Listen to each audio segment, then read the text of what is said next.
Tonight, we're going to talk about Mississippi in 1964, otherwise known as Freedom Summer. Freedom Summer was a noble attempt by young, fresh-faced college students to try to register as many black Mississippians as possible to vote.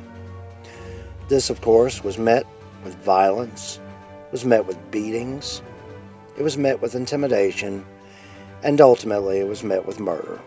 On June 21st of that year, James Chaney, Michael Schwerner, and Andrew Goodman vanished.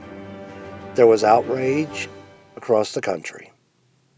The feds were sent to Mississippi to search for the missing civil rights workers, but all they found was a charred, burned automobile, the one they'd been driving that night. The bodies were not found. The only other thing they could find in Mississippi were smirks, stares, and a wall of silence. So the feds decided to try something different.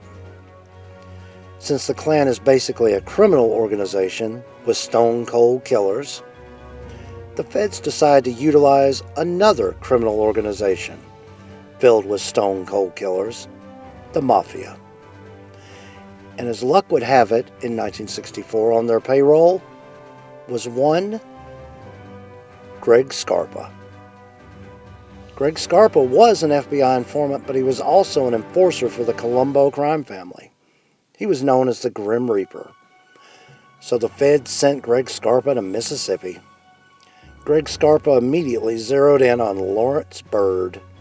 Lawrence Byrd was considered the weak link in the chain of probable killers, so Greg Scarpa had a heart-to-heart with Lawrence Byrd, and he gave Lawrence Byrd something else to suck on besides Red Man. He stuck his gun down Lawrence Byrd's throat. And suddenly Lawrence Byrd, he got untongue-tied, and he gladly gave up the location of the civil rights workers' bodies. 19 men were eventually convicted.